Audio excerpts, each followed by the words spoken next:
Hey, hello my YouTube friends. Before I start my video discussing the Hong Kong kids, I would like to show you the awesome Victoria Park. And this place is really famous, and check out the buildings around when we are like surrounded with buildings all around, which is cool. And let's look on the other side too. And that's the famous Park Lane Hotel. That's been here forever almost. Today I'm using brand new gear to make videos for you guys, and I got the Nikon today, and I got rid of my Sony camera and I changed to the Nikon camera. Reason why I'm using the Nikon camera here is because I had a lot of f-type lenses. I don't know, are you familiar with the old f-type lenses? They have been around since 1955, so lots of people out there has the Nikon lenses. So this is a Nikon Z7, and I got the bottom case for it, which is awesome to protect it. And this is a kit that it comes with an adapter. So this adapter with the Z7 is fully compatible for hundreds of lenses, for the old type of lenses. And so far I found the video quality and the camera quality is pretty awesome. And I think it has 45 megapixel sensor. It's a full frame, and the video on it has a built-in 5-axis stabilizer, and it's just really stable. So before Nikon, you need to get the VR lenses. So now you don't need to get the VR lenses because it has the 5-axis stabilizers inside, and it has a touchscreen screen, and it's a uses memory card, the new type one, really fast one. So I'm gonna make the new video on this camera, and let me know how it is, because I think the color, everything, and the focus points are really awesome, and it has an eye focus, so you can sense you want your left or your right eye to focus on, and it focuses on too, so it's really sharp. So check out my new gear, my camera gear plus video, on the description link below, and I appreciate that. Just see what gear I'm using here, and it's really cool. This is the famous Victoria Park. So everybody hangs out here, domestic helpers, and there's a Olympic-sized swimming pool, and Hong Kong Open tennis. Many different facilities is here at the Hong Kong Victoria Park. And today I'm not going to discuss the sports or protest or anything like that. Today I'm going to talk about is the young Hong Kong kids, if they leave Hong Kong, is that the solution?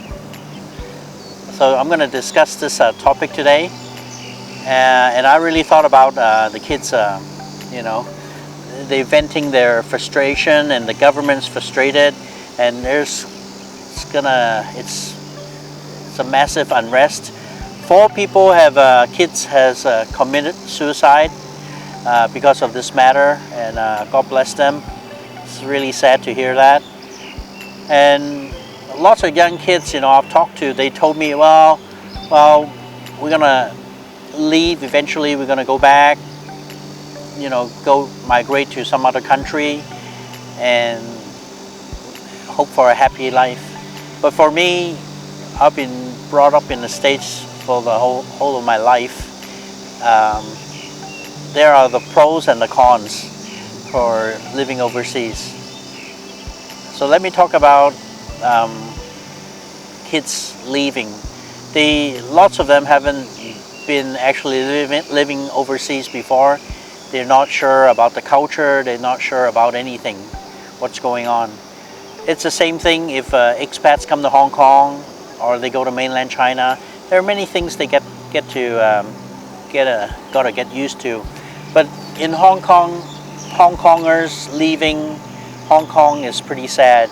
The reason why leaving Hong Kong is sad is that if wherever you go, if you go to North America, Europe, or somewhere else, you will be instantly labeled as a minority, and it won't be the same as you were in Hong Kong, and that is a fact, you guys. Kids I mean, kids in Hong Kong, when they go like for a short holiday and they go overseas and look at some other place, and they might think it's fascinating. And I do agree, it's really fascinating. Everything's different. Everything, the weather, the roads, the people, the buildings, everything is completely different. And for a curious Hong Konger to see those places, it will be very fascinating. I mean, it's really cool to look at, take pictures, and to understand, you know, what's going on overseas. But if you migrate overseas, that is a complete story. Let me tell you about it. It won't be the same. Let me talk about, like, for example, North America. They say it's a big mixing pot. Everybody, you know, is supposed to live harmoniously together. But the truth is, it doesn't. There's no mixing pot. It doesn't really mix. The white people have their own culture, their own traditions, and everything like that. Asian people have their own culture, have their own, you know, thoughts about and foods, things they do, daily lives. I think lots of things are completely different. So there's no mixing pot. So you'll naturally see, even in a bigger city, there's a big, massive, like Chinatown, or in an area, probably they say the Asian invasion, they invaded that place. Because I would say there is discrimination. Doesn't matter where you are, there is definitely discrimination. Because for a fact is, you look different, you're an Asian, and how can you compare yourself to a Caucasian? It's completely different, right? So you won't really be able to blend in and like to be like, you think you're gonna be white if you if you live overseas. That's not possible. And even jobs, the equal opportunities and everything like that, it's never gonna be the same. Because Hong Kong, I mean, I've been back for a few years now, and I do, you know, in North America, I lived there for such a long time. I mean, it's a great country, beautiful place, beautiful people. Even you, my subscribers, you know, from North America, and I love you guys all. But the thing is, when you're Asian, you're Asian. That's a fact, guys. And still, I just get so annoyed when you just walk on the street, whatever, talk to somebody asks you, for example, some direction, and they say, "Oh, you speak really good English. Where are you from?" Blah blah blah, like that. And because you look different, you look Asian, so everyone would assume that you're a foreigner, even though you were, you know, born and raised in the States or Canada. So that is a fact, guys, and you gotta accept that. And even some, you know, older people I've seen, they see Asian people, they don't want to be near. Even if they had a choice on a train, on a bus or something like that, they wouldn't like sit next to you. They'd rather sit alone. I mean, because they're not familiar with Asian people, they don't talk, you know, they probably haven't had any Asian friends before, so it's all familiar, you know, unfamiliar for them. And you know, it's true, I would agree with that too. And would an Asian guy like me think, oh well, people rather just won't sit next to me on a bus and all that? Well, for me, I don't give a F, okay? That's, you know, because I'm used to it, because that's built in, you know. I mean, Asians get it. I mean, it's even a lot better if you compare to African Americans. That's another completely new topic and new story, you know, completely. And I'm Asian, so let's get back to the Asian story. And let me tell you, if a Hong Kong or a kid, you know, they start a family with their girlfriend, they move over. Yes, housing is more affordable. The daily life, everything will be fair, will be decent, and they would have the life there. But there will be a minority, and that's the fact. And another fact is, lots of, a few years ago, like 10 years ago, kids moved overseas, and lots of them want to come back because they feel that they are a minority, and even looking for a job, their daily lives, interacting with people, they always feel like a minority. And when they discriminate against you, it really matters. I mean, it hurts, because it's never going to be your home. It's not your home, okay? And that's a fact. And so let's talk about Hong Kong, the housing, for example. Like kids, I mean, if they can make it, the family can help them on a deposit, so they can work and get a deposit, and then start do a mortgage on a tiny apartment. They might have a chance to start a career in Hong Kong. And in Hong Kong, looking for a job, starting a business is one of the best in the world, believe me or not. The taxes, the formalities, the procedure, everything is really easy. Next week I can just go open another company, and there's no big deal. I'll be doing business, because it's just that easy. And if they settle in Hong Kong, they work hard. I mean, in Hong Kong they say, if you're willing to work hard, there's money everywhere. So that won't be a problem. And if you are overseas, it'll be, I mean, they might have a regular life and all that, but it's never gonna be the same. So if they wanna, like, if they made it or got a house eventually overseas, they want to come back to Hong Kong, I would say it's pretty much really difficult, because by then the housing market in Hong Kong will be going up probably double or quadruple. And think about, like, overseas, there won't be the housing won't be so crazy as Hong Kong, because Hong Kong is based on financial and real estate. And just for a fun fact, in Hong Kong, do you know the government reserve, the Treasury Department, has since the British left Hong Kong, they have US dollars, I'm talking about 18 billion point $3 cash sitting in the Treasury Department in Hong Kong. So the Hong Kong Treasury Department has plenty of money there, and people do complain, hey, there's so much money there, what are you doing? Do something for the people and all that. So I guess the government has their thing of doing it, but at least Hong Kong is not in a deficit or won't run into any money issues, right? So when they come back to Hong Kong,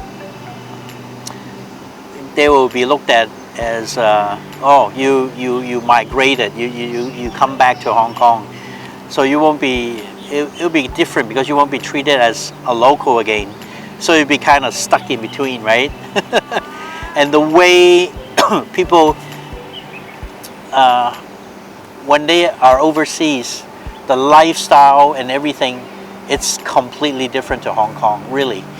And when they come back, and you will see these guys, I mean, the guys coming back to Hong Kong, migrating back, they're like slower, relaxing, calm.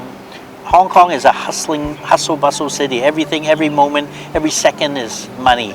So everything's in a rush, everything.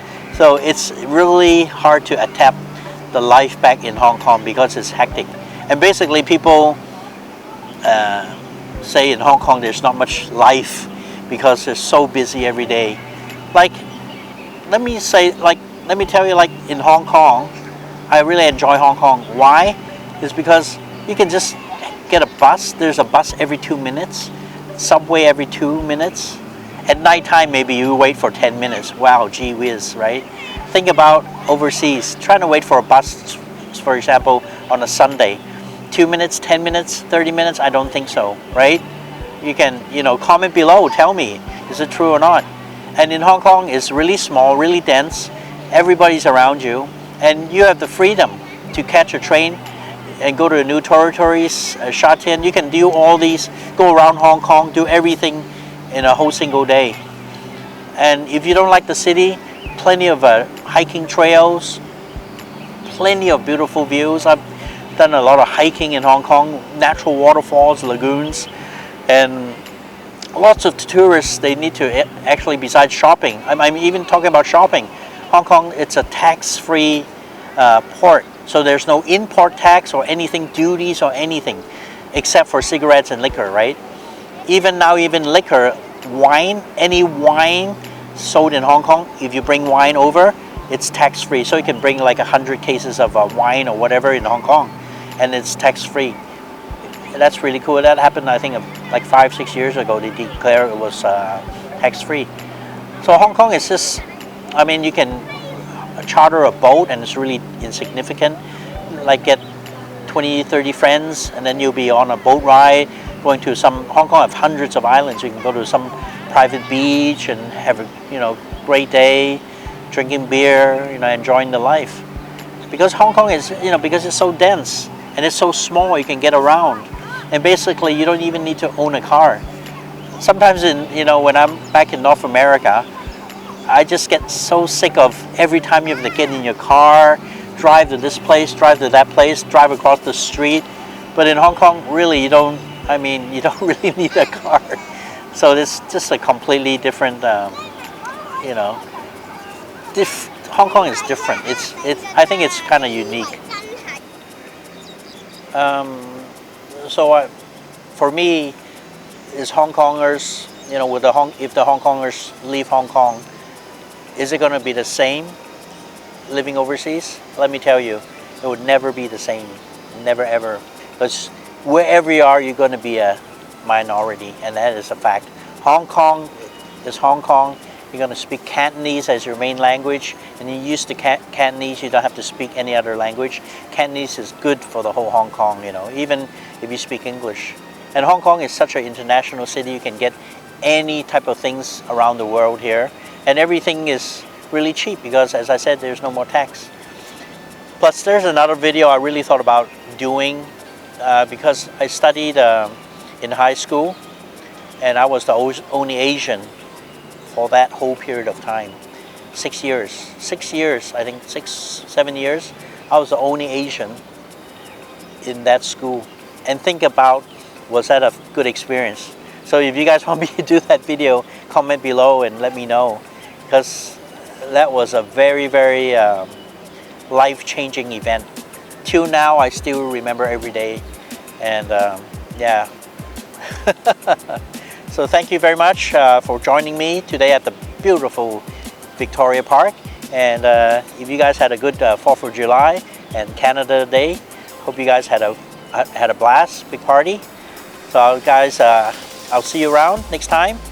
Relax, enjoy, like, and share. And I'll see you guys around. Signing off from Victoria Park, Hong Kong. Bye-bye.